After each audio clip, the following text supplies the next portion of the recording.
Welcome to Werewolf, the podcast. I'm afraid your narrator today is very, very unwell. Weirdly, for a werewolf, he's picked up a horrible bug. Must have been from Faeton. The snot fairy must have been annoyed with me or something. So please put up with our condition today. We are only a crew of 4 and we really love you very much.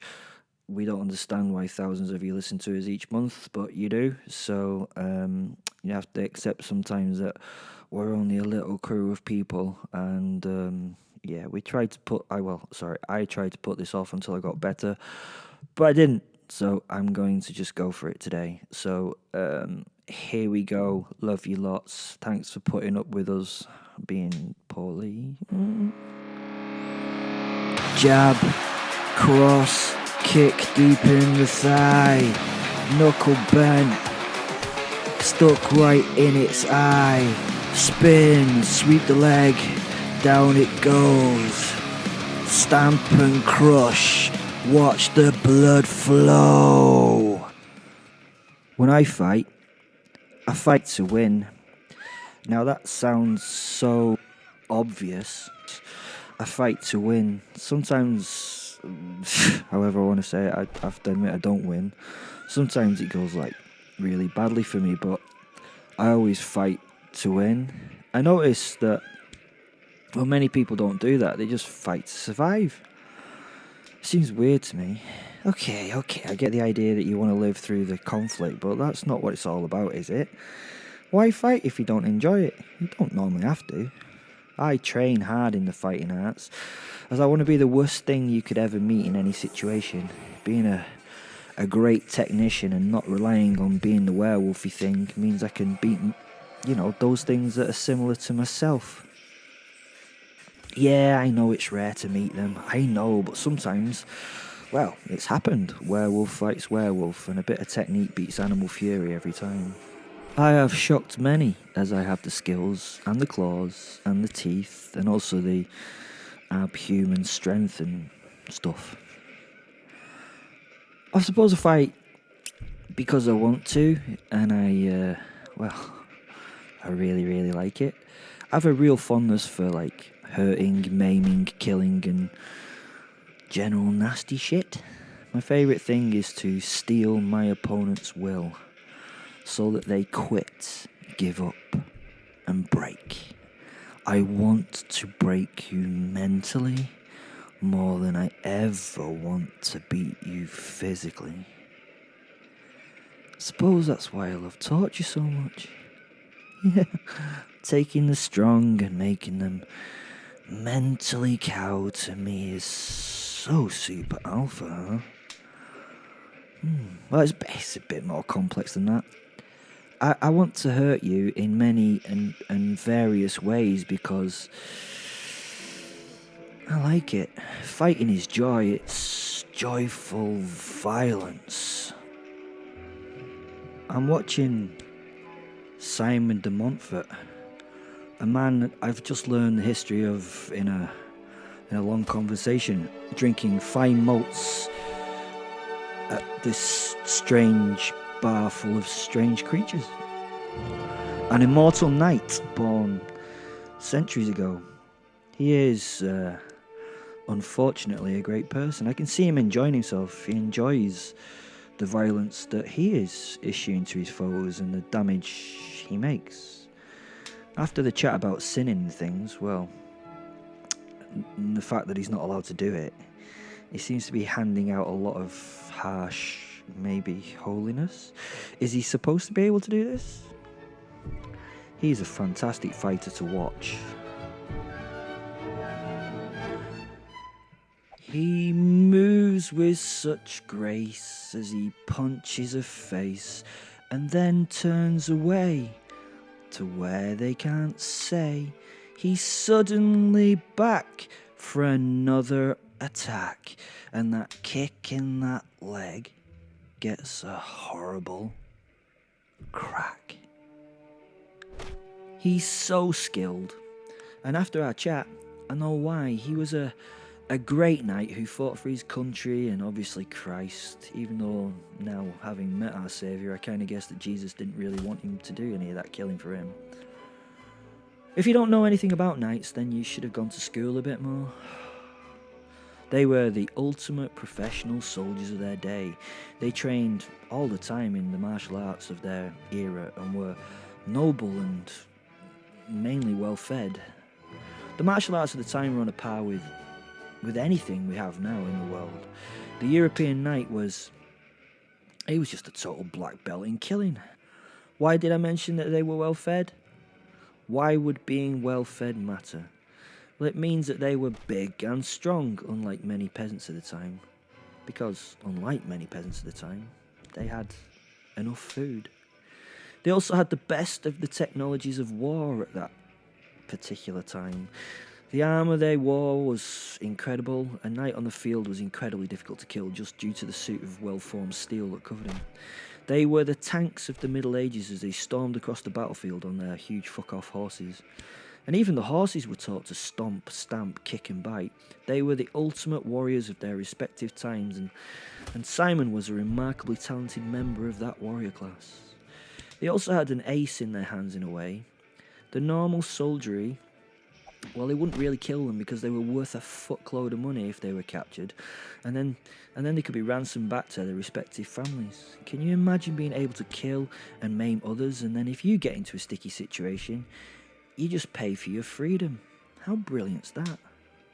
Watching him fight was incredible. It really was. He was not a particularly fast fighter, but he moved with absolute efficiency and grace. He danced his way through the crowd, striking, kicking and slipping blows, tripping others and enjoying the dance. I realised the music the professor danced to was a waltz while his opponents were fighting in random 4/4 time, and because of that, he was just never where they thought he would be. He had an innate ability to be out of the way of every strike, every grasp, every body and everything. It was hypnotising. He was destroying many opponents, and had not even broken a sweat, although his clothes were now somewhat bloody and damp from the bodily fluids that he'd coated them in. He was also not taking prisoners as he fought. He was finding gaps and filling them with fists and attacks. He now stood before a massive, heavily muscled, goblin orky type thing that swung at him with arms that looked and moved something like steam hammers. Fists roared in his direction through the air. One punch was a loose jab followed by a shit but powerful hook. The monster the professor faced knew how to fight. Sort of. It had learnt the other way that things learn to fight. Some things just learn by doing it a lot. In this case, you could tell that the thing had been fighting, well, a lot, mainly because of the patchwork mess of its face, and its ears, which were cauliflowered nubs on its head. As previously mentioned, the orc was swinging wildly at the man. Its technique of choice was to throw as many punches as possible at the professor as hard as possible. Yet, where those thrown fists went, the professor was not. At the end of the jab, the orc gently touched the 5 o'clock shadow of the professor's right cheek. The man in response moved his head slightly to the left and gave a wink and a smile that the orc noticed, and you could see a soft internal shudder. This perfectly timed tiny movement offset the orc's body weight as he thought he would send the entirety of his body mass into the professor's head through his fist. Time slowed in my eyes as I saw the short whiskers of the prof's cheek brush the scarred and scabbed knuckles of the creature's hand softly, as the professor's head continued to move downwards to escape the next blow. The subsequent thrown punch, a hook, travelled over his head, skiffing the top of it just enough to part his hair from the left side to the right. This showed high-level boxing skills, but this man was not a boxer. The professor's response was that of a killer. It was thrilling to watch. This was not playful competitive sparring. The orc was going to be stopped as quickly as possible, so it offered no more danger. The man's downward movement under the hook meant that the professor's perfect footing now, including his knees becoming bent, so that he could explode all his energy upwards.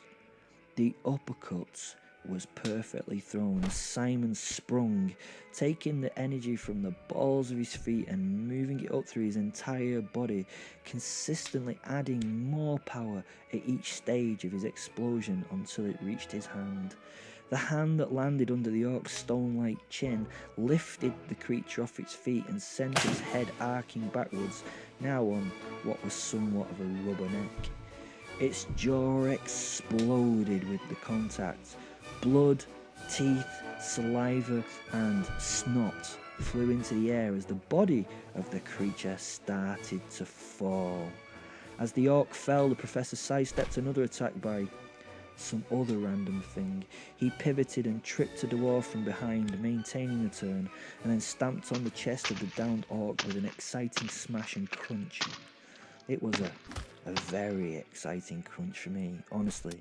Goosebumps formed on my skin. I think others would have described it more as a, sickening crunch, to be honest. Whatever it wasn't getting up from that. It was never getting up again. The professor paused and I saw it. The blood-flecked face had a demonic grin. He was in his element. As though in a Tarantino film, he raised his fist to the sky, which I now noticed had blood-coated, beautifully crafted brass knuckles, and he roared like a beast. It sent a chill down my spine. I now had an all-new element of respect for this man. He'd explained he was a beast. Now I could see it in full, flowing action. Jesus Christ. He had to somehow contain this side of himself. How did he do that? He was like me, except he had to stop himself from oversampling these simple life pleasures. That was hell to me, pure hell. The penance that he was given was cruel and beyond anything reasonable for this poor creature. I would not pity him, though. I would not do that. I am not capable of that for this monster of a man. Then he was lost again, dodging and weaving his way into the maelstrom, causing the fairy folk to get in each other's way as they tried to attack him. Yes, this was no movie fight scene. They weren't lining up to take their turn. They were trying to grab him all at once. He was just an absolute warrior. I turned as a bellow caught my attention. I'd been distracted by watching the man fight. The thing that stood before me now was half cow, half man. Well, cow is wrong. It had the head of a bull, not just a bull. Sounds a bit tacky, but a raging bull who'd been injected with too much testosterone and then threatened to have its balls cut off. It had drool running from the corners of its mouth, and the stench of it was palpable. It was not a bull, it was the essence of an enraged bull. It was a bull's head on the body of a kind of man, but no ordinary man either. Again, like the bull aspect of this thing, it would have had to been a man who again would have drunk steroids and injected protein to become the behemoth that now stood before me. It was about 7 foot tall and looked like it'd been stuffed full of basketballs. It was that muscular. They bulged as the creature moved. It was enormous. Sorry, I will stop describing how large it was, but it's difficult because it was, on my mind at this point. You know how big that fucking thing was? Had I done the right thing by not transforming into my werewolf form? Probably not, but oh well, let's see what happens as I fight this massively gigantic, enormous, muscular big thing. Oh, and it was as loud as a really loud thing. It really was. I think usually this thing could make most things just shit themselves to death and die of fear in response to it just physically being there. I was lucky. Well, I wasn't lucky. I was given some time because it wanted to try and intimidate me. I like this. I do. It gave me more time that I could now use to prepare for my hyper-violent response. I don't intimidate particularly easily. I do another thing. What is the word? Oh, that's it. I tend to not intimidate but retaliate. You know, we've talked about this in the rules of the werewolf. One of the most important rules is retaliate first. I know you cannot retaliate first, but I can, so I do. As I watched, and as it offered no fight because it posed and raged, I was doing stuff.